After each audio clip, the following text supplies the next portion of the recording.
Ora, muito bom dia. Começo com um bonezinho, aliás, que tem aqui uma coroa também, desta cor interessante, que é para não dizerem que eu só ponho bonés do Porto. Este é a homenagem ao Benfica, portanto não podem dizer que eu não ponho.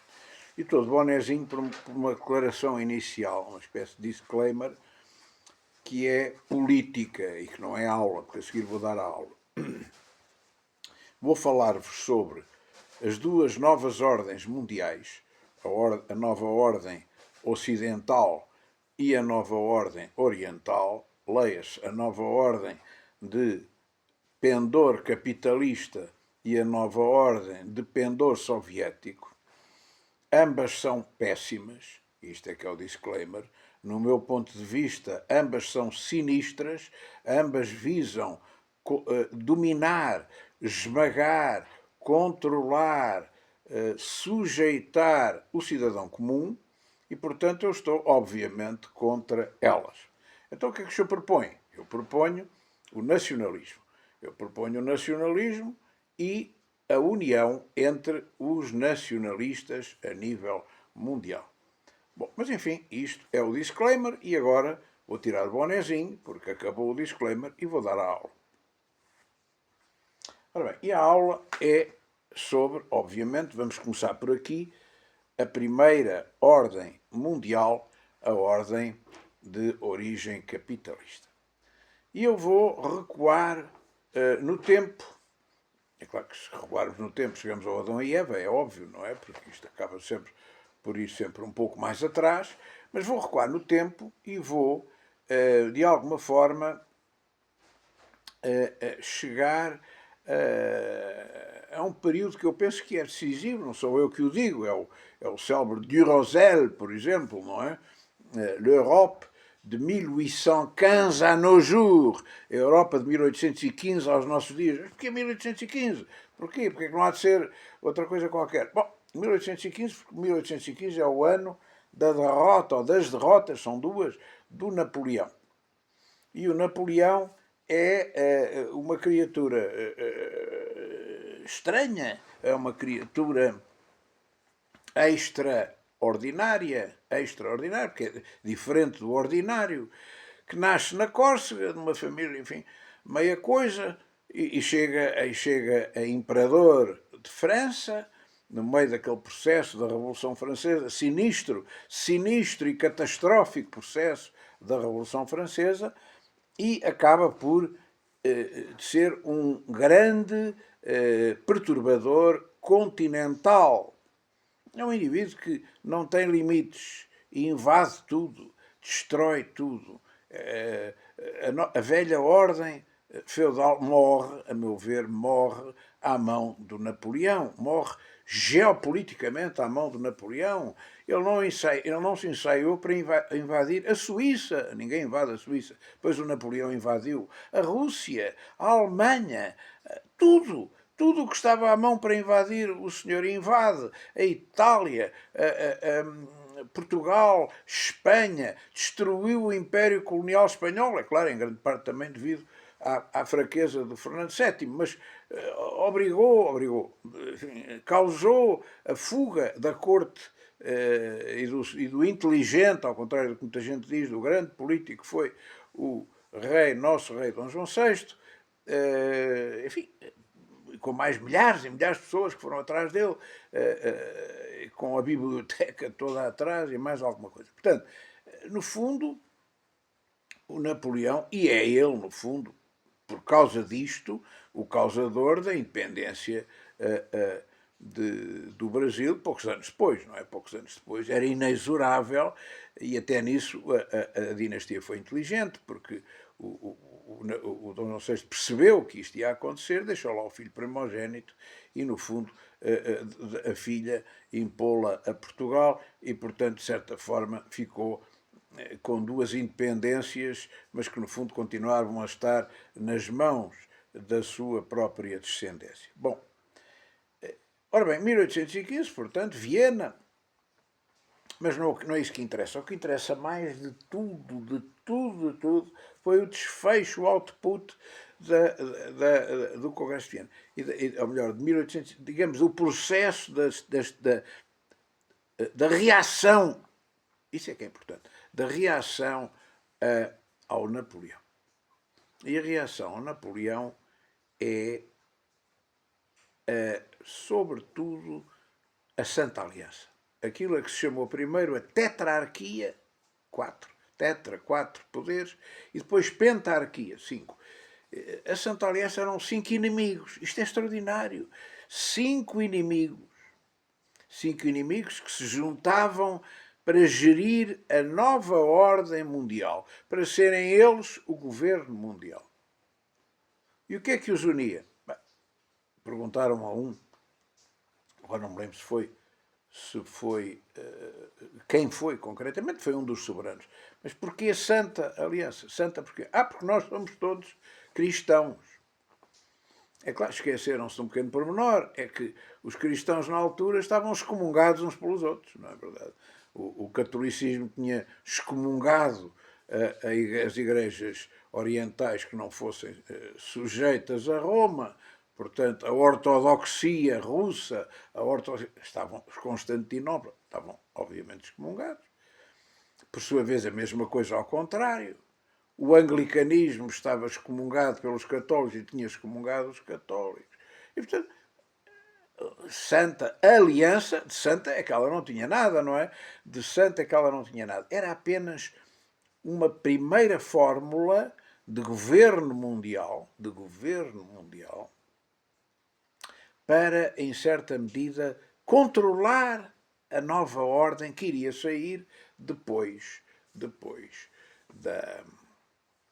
Napoleão. É claro que não controlou muito, mas a ideia, o problema é a instituição em si é que é o princípio. Não é? Nós temos que nos juntar, os poderosos, quer que a gente goste uns dos outros, não temos que nos amar, temos é que nos juntar para mandar no mundo. Reparem que não travou nada, porquê?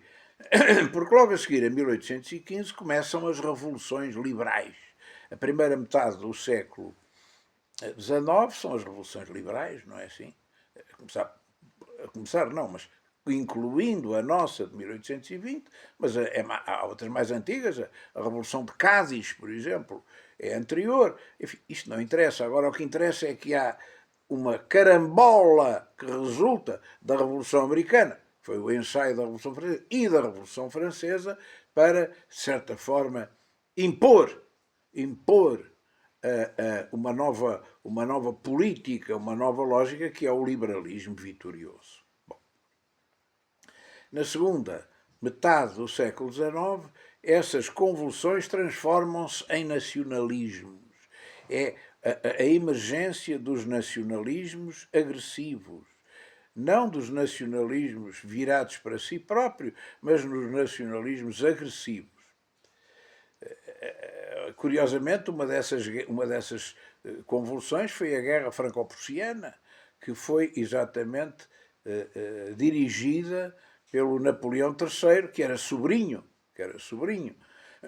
do Napoleão I, que também foi imperador e que, enfim, em certa medida, mostra que o ímpeto expansionista e o ímpeto nacionalista agressivo era mais forte do que a ideia de vamos dar as mãos entre nós, os poderosos, e criar uma nova ordem mundial. Bom, e assim foi-se andando assim, até se chegar a uma espécie de declaração aberta de que não, nós queremos conquistar isto, mas vamos nos juntar e vamos combinar como é que se faz o rapto, como é que se faz a captura de territórios. O neocolonialismo nasce na Conferência de Berlim de 1884-1885, convocada, curiosamente, por quem o último a chegar às colónias, que foi a Alemanha. A Alemanha não tinha império colonial e foram companhias privadas, companhias privadas, a Deutsche Kolonialgesellschaft, por exemplo, era uma Gesellschaft, era uma companhia capitalista, e outras que foram comprar territórios aos indígenas e fizeram overnight um império colonial africano gigantesco, não é?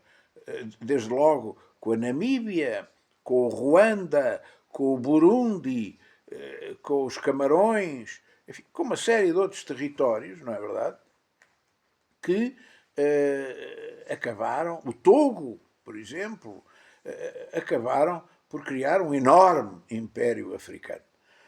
E foram atenção a isto, e foram os capitalistas privados, os grandes capitalistas alemães, que obrigaram um general prussiano, não é verdade? O Bismarck, um aristocrata, um indivíduo que tinha a ideia da Mitteleuropa, da Europa do Centro, quer lá saber da África para alguma coisa, nem havia Ministério do Ultramar, nem havia Ministério das Colónias, nem havia nada. E ele teve que o criar. Teve que criar instituições governamentais para tutelar as colónias do capital financeiro e convocar a Conferência de Berlim. O argumento é sempre o mesmo. Temos que ver, aqui tem um problema gravíssimo, que é o Congo e o Niger. Temos que pacificar aquilo, temos que civilizar o Congo, temos que civilizar o Niger. Curiosamente, agora no Congo já morreram mais de 4 milhões e meio de pessoas no Congo. E ninguém diz nada, coitadinhos dos desgraçados, não é assim? De outros sítios. Mas nunca do Congo. Quem é que... Não, mas o Congo são pessoas descartáveis. Não interessa. As vidas não têm o mesmo valor. Estão a perceber o cinismo da política internacional. E a Conferência de Berlim, como todos sabemos, agora não vou entrar por aqui, estabelece novos princípios. Acabou-se com o princípio da primeira ocupação histórica, que nós e os espanhóis, mas os espanhóis aqui já não tinham muito interesse, tínhamos. Atenção, nós chegámos cá primeiro. Não, isso não interessa. O que é preciso é a ocupação efetiva. A ocupação efetiva do território. Quem é que está lá? Quem é que controla? Quem é que civiliza? Isso é que interessa. É preciso acabar com a escravatura, com o tráfico primeiro. Não é? O tráfico, a escravatura é horrível e tal. Temos que ver isso para a frente. Pois, a escravatura provavelmente não, isso pode acabar depois, mas o tráfico é que é muito desagradável. Bom, e portanto, o que é facto é que esta ideia extraordinária de dividir isto, a terra, o continente inteiro, e não só, era já um pronúncio do que aí vinha. Logo a seguir, a nós lixaram-nos, nós éramos um elo fraco, não é? Também lá estivemos, mas éramos um elo fraco, com a vergonha do mapa cor-de-rosa, em que os nossos aliados, the oldest allies, os grandes aliados ingleses, que são muito nossos amigos, não é verdade? Puseram as suas canhoeiras aqui à porta de Lisboa, a dizer, ultimátum, os senhores das duas uma, ou saem daí, aquele território enorme que existia entre Angola e Moçambique, de uma costa à contracosta, eles diziam, isto é para nós, porque havia um doido que dizia que era preciso unificar o eixo da África pelo meio, com uma linha férrea, desde o Egito, do Cairo, até ao Cabo da Boa Esperança, Sea to Sea Railway, era o célebre Cecil Rhodes, em homenagem ao qual esse território que foi apropriado pelos ingleses, que no fundo é entre Angola e Moçambique, se passou a chamar Rodésia do Norte e Rodésia do Sul. Rodésia em homenagem ao Cecil Rhodes, não é? O homem que teve a ideia de fazer um caminho de ferro para... É claro que depois cobiçaram-nos outras coisas para lá, mas a gente precisa de portos para escoar essas matérias-primas que a gente anda a roubar aqui. Precisamos de linhas férreas, depois em espinha, para o litoral, para poder... E precisamos dos portos. Há aqui um muito agradável, como é que ele se chama? Chama-se Delagoa Bay. Delagoa Bay era o Lourenço Marques. Os gajos queriam-nos gamar o Lourenço Marques, é extraordinário. Gamar, pá, pura e simplesmente. Enfim, bom, isto é outras coisas. Quem quiser ver isto com pormenor, eu tenho um livro chamado Colonização Moderna e Descolonização. Uma versão antiga está online e podem ver esta pouca vergonha. Bom, o que é facto é que não havia entendimento. Os ingleses queriam tudo e mais alguma coisa, os alemães queriam defender os seus interesses exteriores, não é assim? A França também queria, o Império Francês em África, uma coisa absolutamente enorme, a maior parte é areia, mas era absolutamente enorme, não é verdade? Ainda hoje tem esta mania de intervir em tudo o que era ex-império, não é? Francês, dentro, sobretudo na República Centro-Africana, é sistemático, enfim, noutras. Mas isto não chegava. Isto não chegava, isto não estava bem, isto estava tudo uma confusão. A Itália queria a Líbia, depois da unificação italiana, cá está o romantismo político a atuar, não é assim?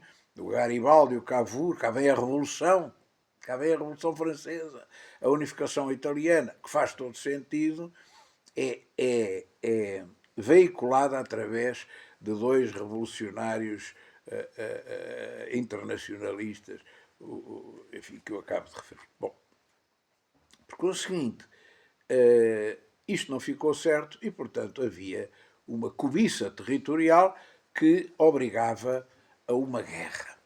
A uma guerra.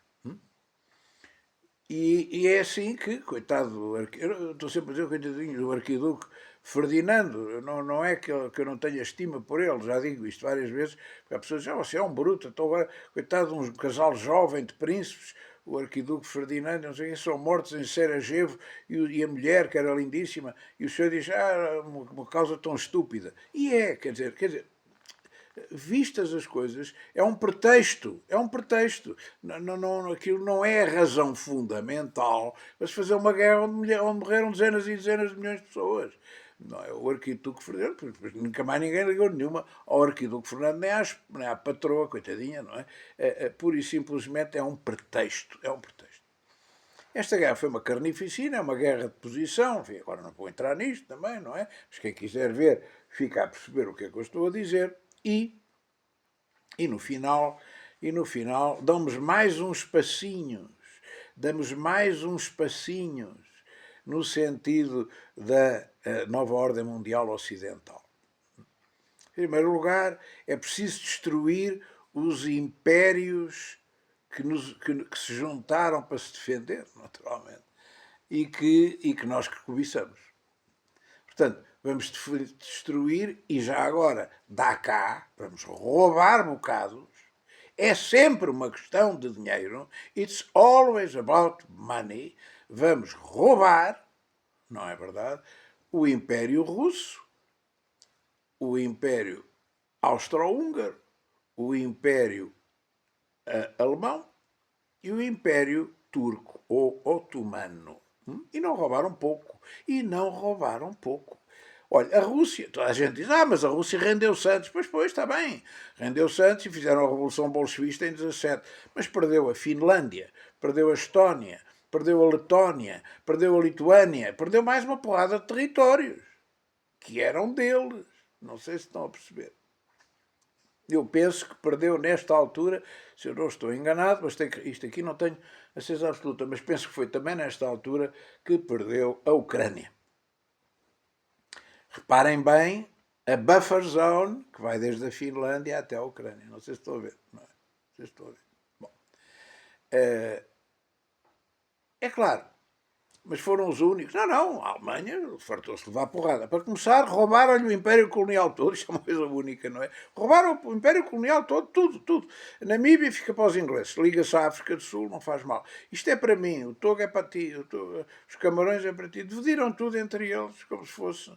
Nós, toda a gente diz mal da Primeira República, eu sou o primeiro, não é? Aquilo é uma corja. Mas o Afonso Costa nisto teve razão. Cada um tem que se lhe dar aquilo que merece. Tem razão, porque ele disse, eu não tenho nem sequer dinheiro para as balas nem para as botas, mas vou-me aliar aos ingleses Porque se ganharmos a guerra, os gajos não nos podem roubar as colónias, têm que ir roubar a outra pessoa qualquer. E assim foi. E assim foi. Não nos puderam roubar porque era um escândalo. Então nós estivemos a combater em Lalis, então nós estivemos a combater na frente contra os outros, agora tiram-nos as colónias, mas a que propósito? Não dava. Era impossível. Estou a perceber, era impossível. Bom, era impossível, não era, mas era muito, muito, muito injustificável. Como aliás aconteceu. Não nos tocaram nas colónias nessa altura. Vontade não lhes faltava, já havia acordos, atenção. Ouçam bem o que eu vos digo. Já havia acordos durante a guerra para se dividir as colónias portuguesas. Antes da guerra, para dividirem as colónias portuguesas. Só que não chegaram a acordo. Metade de Angola para um, metade de Angola para o outro. Metade das ilhas de Cabo Verde para um, metade de Cabo Verde para o outro. Metade. Estão a perceber? Já havia acordos. Só que não chegaram a um entendimento. Se não tinha ido. Bom, estudem, vão ver isto. Porquê é que não vos dizem? Porque é chato. Então agora estes gajos ficam com o bebê nos braços, não é verdade? É preciso perceber o seguinte, os Estados Unidos estavam na Conferência de Berlim. Então não era isolacionista. Bem, está bem, era isolacionista, mas deixou de ser quando se envolveu no fim da Primeira Guerra Mundial. Acabou-se o isolacionismo, não é?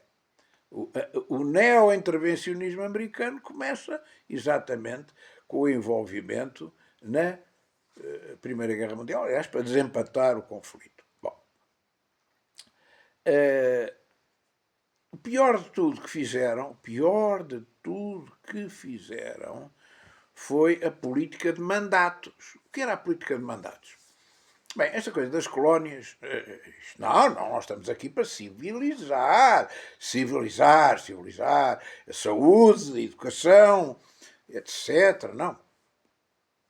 Vamos criar mandatos. Isto é, a Sociedade das Nações, criada a seguir ao conflito, é que vai dizer, este senhor fica com o mandato sobre aquela terra. E depois há 3 tipos de mandato. A, B, C.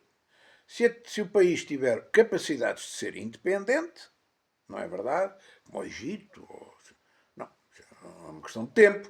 Agora estamos aqui a ajudar e tal, para eles poderem. E depois ficam independentes. Depois há uns que levam muito tempo, vão levar muito tempo para poder ser independentes. É claro, não têm condições, aquilo é uma confusão, não há nada, não há indústrias, não há nada. Nós é que temos que ficar lá a esmifrar aquilo e depois, assim, ao fim de muito tempo, lá pode ser que consigam. E há outros que nunca vão conseguir ser independentes. Nunca. Nunca na vida vão conseguir ser independentes, como o Saara espanhol, que agora, toma lá, fica para... Coisa e bem, o senhor é contra? Não, eu sou a favor. Que fique para Marrocos, que para nós. Que não haja autodeterminação nenhuma, porque se não temos um Estado terrorista, não é assim, à beira da entrada do Mediterrâneo. Não quero, muito obrigado, aqui nas bordas. Portanto, entreguem aquilo ao rei de Marrocos, que é dos poucos aliados que a gente tem, muçulmanos, que não chateia e que toma conta e que tem tomado conta da paz neste canto da África e na entrada do Mediterrâneo. Não é bom grandes aventuras nesta zona. Para nós, não é? Naturalmente, eu estou a falar para nós. Bom, portanto, mandatos. E é daqui que nasce o célebre mandato inglês ou britânico sobre a Palestina. A Palestina fazia parte do Império Otomano. O Império Otomano não é a Turquia, não é quando a gente diz o Império Otomano ou Turquia, não é a mesma coisa. Porque havia uma espécie de dependência feudal e religiosa relativamente ao Império Otomano. Havia uma parte que era, digamos, o Estado propriamente, o Estado do Império Otomano, não é? E depois a seguir havia uma dependência feudal, porque o Império Otomano consistia em duas peças fundamentais. O Califado, que era fundamental, o Califado, que era a parte religiosa, ou seja, os aparelhos ideológicos, e a porrada, não é verdade, que era, obviamente, o império em si, o imperador. Por conseguinte, a feudalização fazia-se de 2 maneiras. Fazia-se em relação à sujeição do Estado, da periferia, como, por exemplo, o Egito, ou a Tunísia, ou a Palestina, ou tanta outra coisa.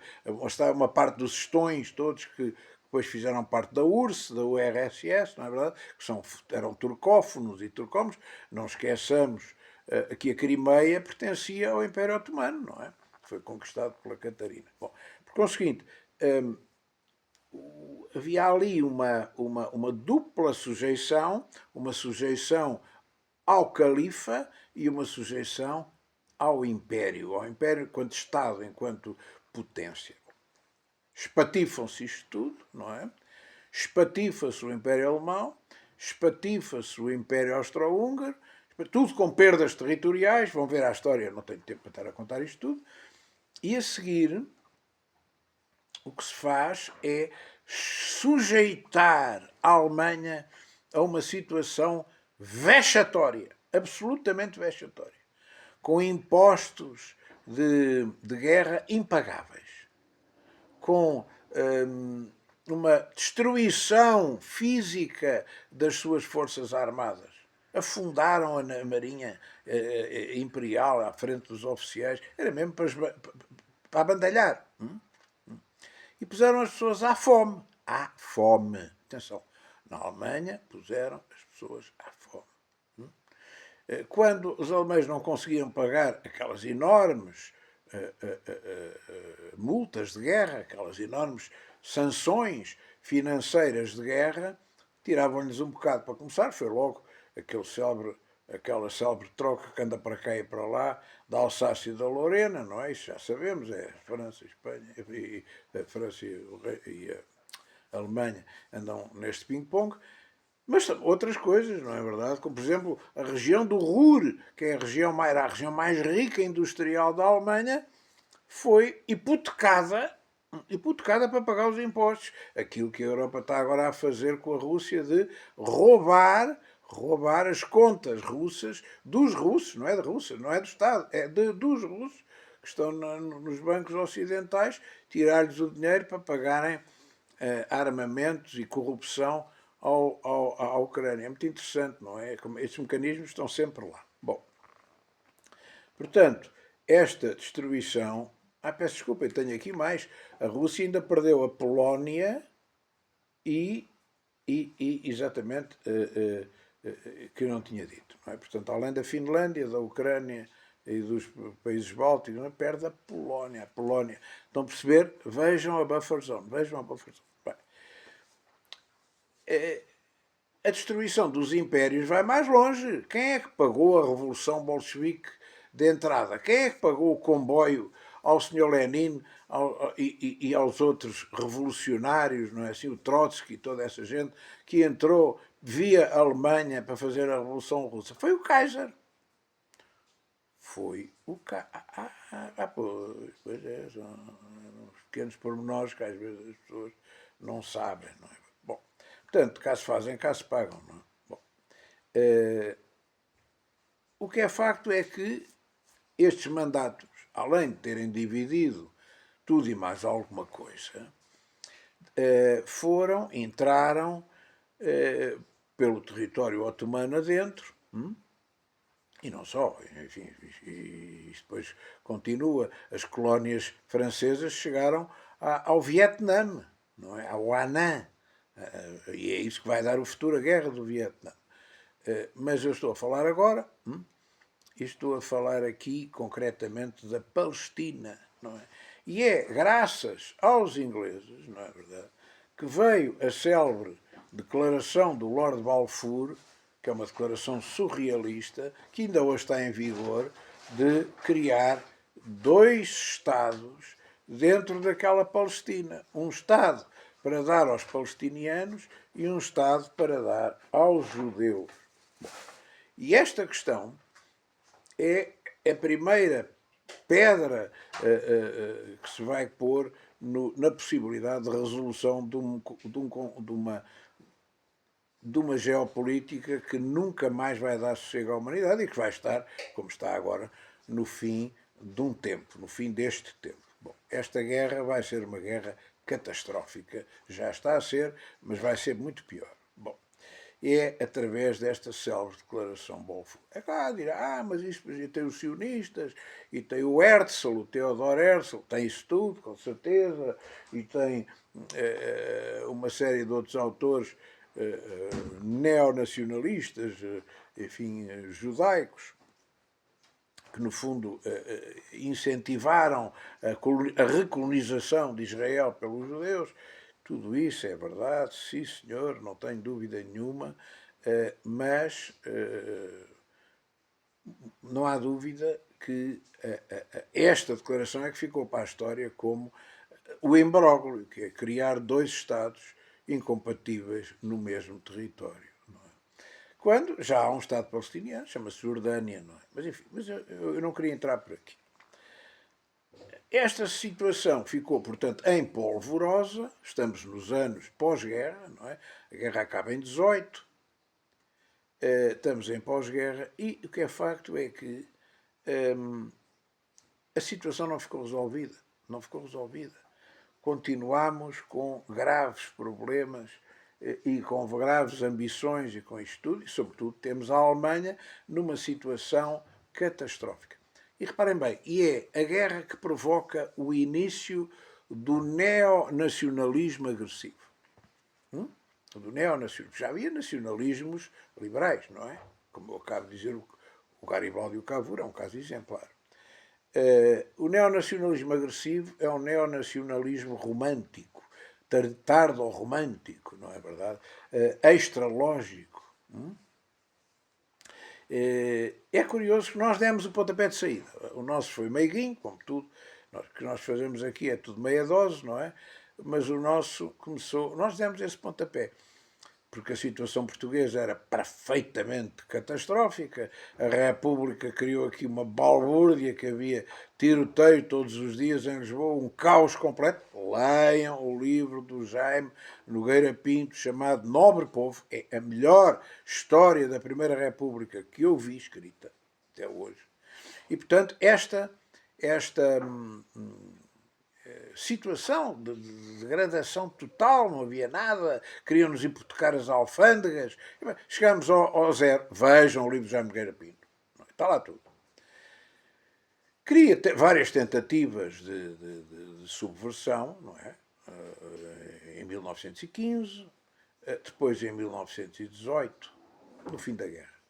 Foi o célebre governo da República Nova, de Sidónio Pais, Sidónio Bernardino da Silva Pais, que era militar, era salvo erro major, e doutorado em matemática, calcula, pela Universidade de Coimbra, um homem com uma cabeça, mas que não se conformou com a situação em que estava e, juntamente com os cadetes da Academia Militar, faz uma espécie de golpe de Estado em que quer implantar a República Nova. Onde é que nós já ouvimos isto agora? Não é?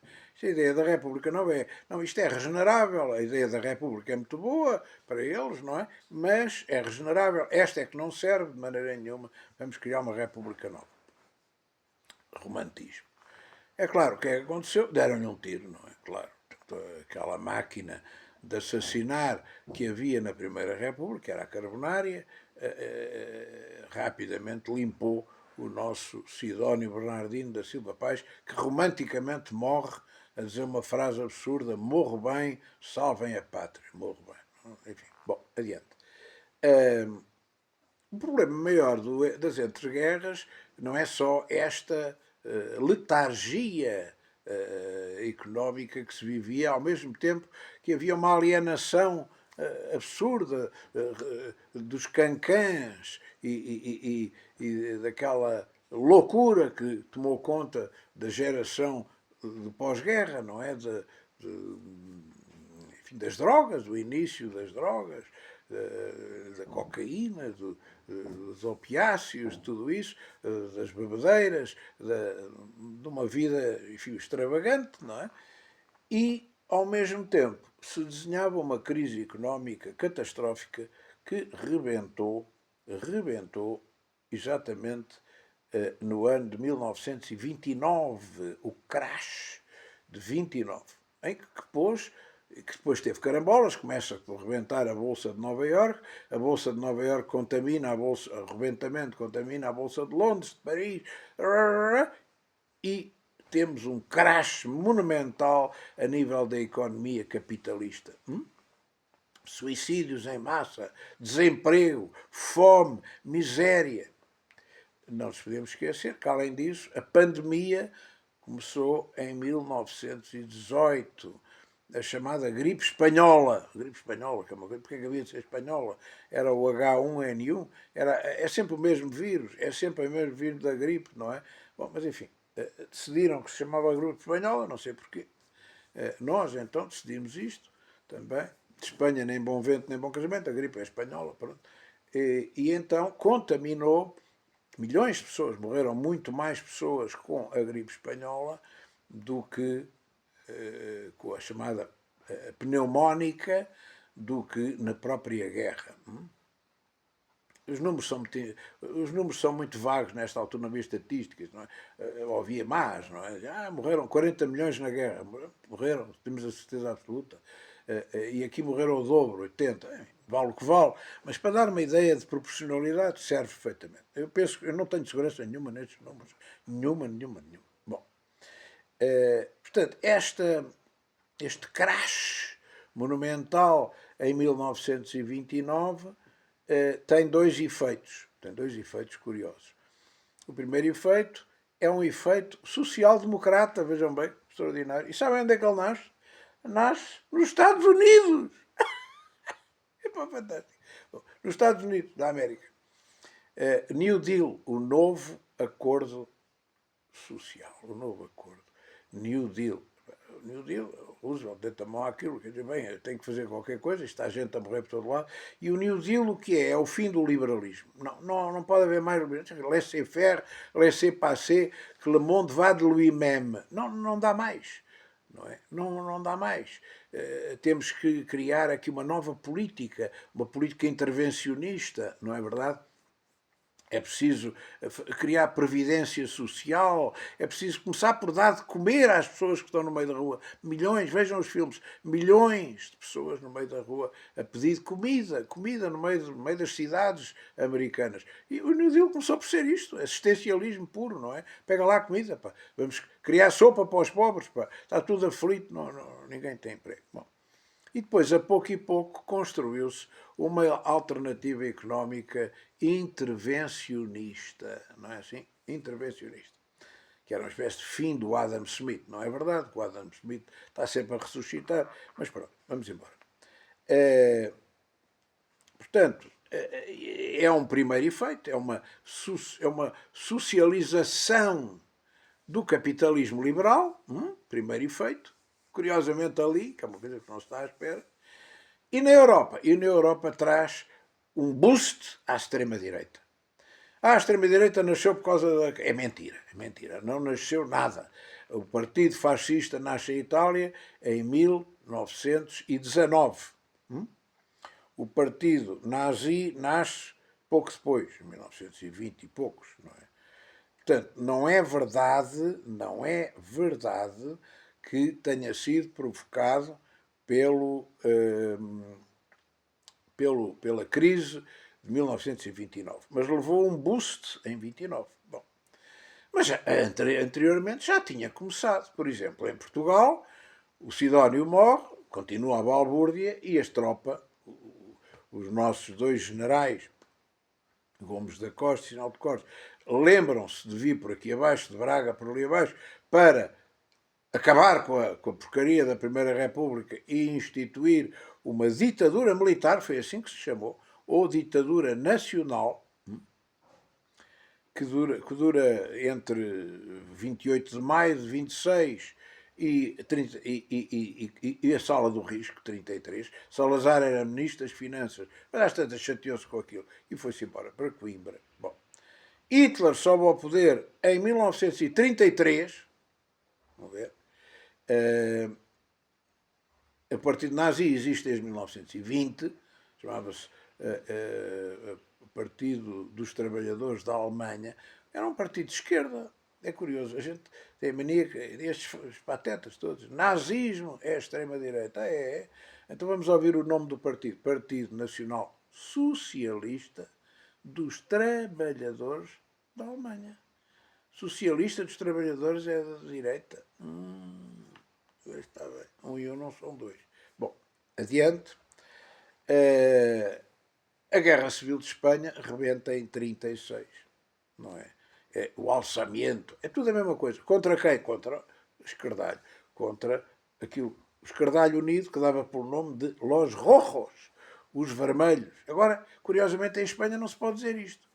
Eu disse, um dia estava lá a fazer uma conferência e disse, porque los rojos, mas não, hombre, não se pode dizer los rojos.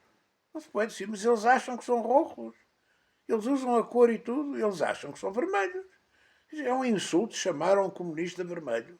É um insulto chamar a um anarquista. Eu não estou a perceber. Não estou a perceber, mas pronto. A correção política é uma coisa que eu não consigo perceber. Pronto. Isto deve ser discurso de ódio para o nosso coisa, não é? Nosso coisa. Sabem que é o coisa. Bom, enfim, é o alçamento Francisco Franco, na verdade, com vários episódios antes, com morticínios, enfim, não interessa. Esta guerra civil de Espanha é uma espécie de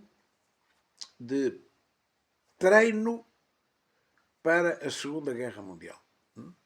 O apoio hitleriano traduziu-se não só em apoio militar de terra, mas sobretudo no ensaio da sua força aérea no combate, sobretudo à Catalunha. Ficou aquele célebre retrato do Picasso, não é?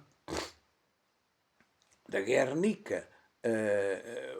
Os Tucas alemães, não é? Aqueles aviões que tinham umas asas faziam um ângulo, ensaiaram, digamos, o ataque ao solo contra os rojos na Guerra Civil de Espanha. Bom, e, portanto, temos aqui, no fundo, o princípio de mais uma reviravolta na criação da nova ordem que dá origem obviamente, à Guerra de 39-45. Não é?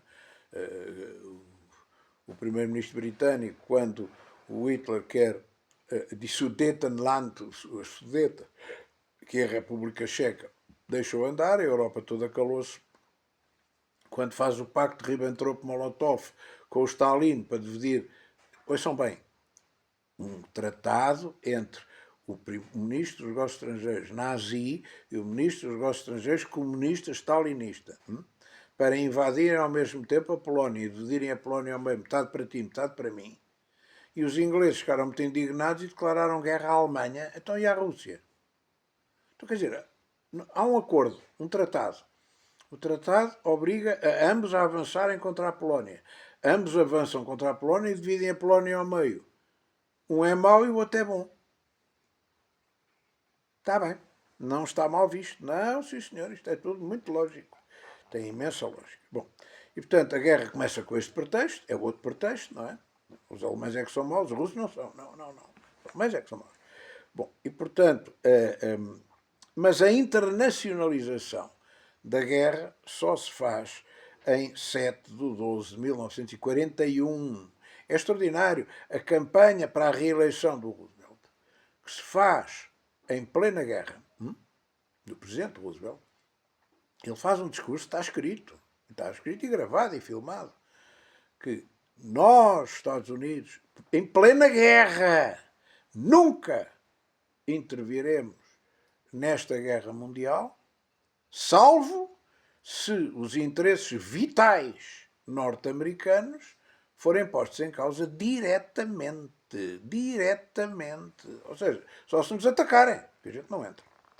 E por isso é que se diz, à boca cheia, e eu calmo, que já viram o filme Pearl Harbor, não é? Em Pearl Harbor, se calhar antes do fim de semana já havia, ou durante o fim de semana, já havia aquele major gordinho, já se calhar tinham percebido que ia haver um ataque nipónico E foi tudo por telegrama normal e vamos jogar golfe. E por acaso, todos os porta-aviões americanos saíram de Pearl Harbor e foram dar um passeio.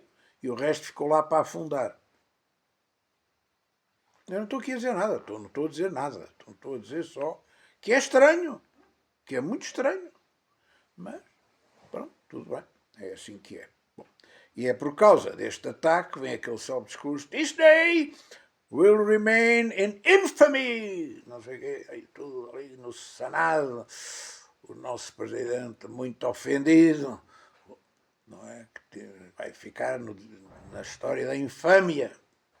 Bom, é claro. E aí temos a segunda internacionalização na guerra dos Estados Unidos no teatro europeu, apoiando os russos, dando armas aos russos, dando armas para eles atacarem do lado de lá, provocando a invasão da Normandia, aquilo que nós conhecemos, que é acaba por ser a destruição da Alemanha, a divisão da Alemanha e a partilha do mundo. E esta coisa é muito importante, que ninguém fala. Há três conferências na guerra entre os ocidentais e o Stalin para dividir o mundo.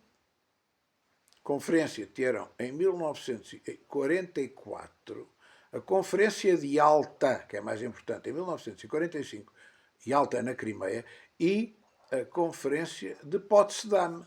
E todas elas tinham o mesmo sentido. Como é que se divide isto? Não é verdade? E o Churchill, o estava muito bem, depois veio o Truman, que morreu, não é? Pelo meio. Mas quem, os grandes que mexiam nisto eram o Churchill de um lado e o Stalin do outro. Dividiram isto. A Alemanha fica metade para vocês, metade para nós. A gente ocupa este bocado. E Berlim divide-se também aos bocados. Vocês ficam aqui e aqui ali. Pronto. Agora vamos ao resto. Então e a Áustria? A Áustria não tem que sair da Áustria. Os russos tinham invadido a Áustria. A Áustria é para o nosso lado. Então e a Estónia e a Letónia? Não, isso podem ficar com tudo. Estónia, Letónia, Lituânia podem ficar com tudo. Finlândia não. Finlândia é do lado de cá. Então e a Checoslováquia? A Checoslováquia podem ficar com ela. Então e... Estão a perceber? Então e a Jugoslávia? Na Jugoslávia é melhor não, vão ter que pôr o rei outra vez. O Tito ficou lixado com o Stalin. Porque tinha aquilo na mão. E ele obrigou, não, tu agora vais ter que fazer um governo de coligação com o general Mihaljevic dos monárquicos. Nunca entrou para a União Soviética, a Jugoslávia, nunca. E a Roménia? Não, a Roménia podem ficar com a Roménia. E a Moldávia e a... Não, isso podem ficar com... A Grécia não. Não. Mas a Grécia está um pandemónio, está tudo aos tiros, sim. Mas a Grécia é nossa e a Turquia também. Não damos. É a Albânia estou-me a cagar, que lá se vê. Estão a perceber? Isto é feito pelo Sr. Churchill. O grande Winston Churchill. À direito. E depois faz aquele discurso extraordinário, mas completamente absurdo. Sobre a Europa caiu uma cortina de ferro. Mas a cortina de ferro foi ele que a fez, pá. Não estou a perceber. A cortina de ferro foi feita pelo Churchill e com o Stalin. Nestas três conferências. Uma grande indignação. Está bem. Eu não estou... Vocês vão ver. Este gajo não deve ser nada assim. Vou ver. Então vão ver. Vão ver. Se não acreditam, vão ver. Bom. E é daqui que nasce a célebre ONU. A ONU vem a seguir. Vamos outra vez criar. Esta Sociedade das Nações faliu, vamos criar outra. Fica aqui, Nova Iorque, a gente não deixa isto ir embora. Mas tem aqui um Conselho de Segurança que são 5. Mas são amigos? Não somos amigos. Mas é os 5 mais importantes. É a Santa Aliança 2. Já não se chama Santa. Não se chama, é só Aliança. Não é? Porque os Estados Unidos odeiam a Rússia. Já odiavam. O Churchill tem uma operação que eu esqueço-me sempre do nome, porque eu acho que é unthinkable. vou à procura e já vos digo, The Unthinkable Operation, que era invadir a Rússia em 1945. A operação chegou a existir. Não, é melhor não, agora não, porque está tudo farto de guerra. Já era igual a hoje. O primeiro-ministro inglês queria invadir a Rússia. E este pateta que lá está também quer. Mas o que é que mudou? Não, o Churchill é mais inteligente que este e mais fino, não é? Mas, enfim, pronto. De qualquer maneira, a coisa está aí. Ora bem, portanto, a China, a Rússia, são todos tudo amigos, não é? O Reino Unido, a França e os Estados Unidos. Cucu, cá estamos nós. Olha que curioso. Voltou a ser 5, pois. E a gente tem direito de veto. E há de alguém, não sei o quê, a gente põe o veto e aquilo não se discute mais. Estão a perceber? É assim que é. Bom. Então, e a China? A China, não se esqueçam, a China foi invadida por toda a gente, não é? Já tinha sido, desde os chamados tratados, a Guerra do Ópio, lembram-se, não é? A Guerra do Ópio, os tratados desiguais, lá estão os ingleses a ganhar dinheiro à custa da desgraça alheia, tudo a pedir concessões territoriais, os Estados Unidos pediram concessões territoriais, toda a gente a pedir, França, tudo e mais uma coisa. E o pior de tudo foi a invasão da Manchúria, feita pelo Japão do Hirohito, do imperador Hirohito, aquilo que se chamou Manchukuo. Manchukuo era a Manchúria, não é? O imperador deposto, Pi, acho eu, do primeiro nome, era Manchu, não é verdade? Era a terra dele, Manchúria, e fazem uma coisa de marionetes, de opereta. Aliás, vejam o filme O Último Imperador, vale a pena, com o Peter O'Toole, está muito bom e explica tudo muito bem. Bom, de maneira que a Manchúria obrigou a uma reação nacionalista contra o invasor. E quem são os nacionalistas contra o invasor? É o Kuomintang chinês, o partido da direita nacionalista chinês, Kuomintang, e os maoístas, que entretanto tinham nascido, que eram favoráveis ao Stalin. E o que é que eles fazem? Avançam em conjunto, juntam-se, para destruir a invasão nipónica dentro da China. E assim foi. E assim foi. Só que acabou a guerra em 45 e o Mao diz, não, agora vamos aproveitar o balanço e vamos matar estes gajos todos. E empurraram-nos os outros chineses contra chineses, todos iguais, todos parentes uns dos outros, empurraram os chineses para uma ilha grande que eles tinham ali ao lado, não era a Ilha da Madeira, chamava-se Taiwan. E o partido da direita nacionalista fugiu para Taiwan, onde ainda hoje está. Ponto. Taiwan não é chinês, não estou a perceber. Taiwan não é constituído pelo mesmo povo que está no interior. Não estou a perceber. Tem direito à autodeterminação porquê? Porque são da direita? Então quer dizer, quando um partido de direita fugir para uma ilha tem direito à autodeterminação? É isto? Está tudo doido? Mas enfim, não sou eu que digo. Por conseguinte, ao ganhar esta guerra, em 1949, o Mao proclama a República Popular da China comunista. E a primeira coisa que faz, ouçam bem, é sujeitar-se ao governo de Moscovo stalinista. A primeira coisa que faz é declarar-se em termos internacionais do internacionalismo proletário e socialista, como defendendo, secundando em segundo lugar, o esforço revolucionário socialista feito pelo stalinismo. Só revogaram isto quando morre o Stalin e vem o Khrushchev, não é verdade, que vai fazer a destalinização. E então foi o pretexto. Estes gajos já não são stalinistas, agora vamos nós fazer o nosso caminho autónomo. Não é? foi o conflito sino-soviético de 60-61, que nós apanhámos na guerra do ultramar, porque já havia partidos financiados pela Rússia e partidos financiados pelos outros comunistas. Tudo comunista, mas tudo contra nós. Bom, ora bem, no Conselho de Segurança então passamos a ter, mais tarde, com o Nixon, a China comunista, a Rússia comunista e os capitalistas, tudo de mão dada no mesmo Conselho de Segurança, rodando as presidências. Não tem graça. Com o Luizinho, tem. Claro que isto não dá. Não dá, já se percebeu que não dá. Porquê? Porque uns querem um império e outros querem um império. Uns querem uma nova ordem mundial e os outros querem uma nova ordem mundial. E estas novas ordens mundiais são incompatíveis. É isso que nós estamos a ter hoje. Não é nada de novo. São incompatíveis.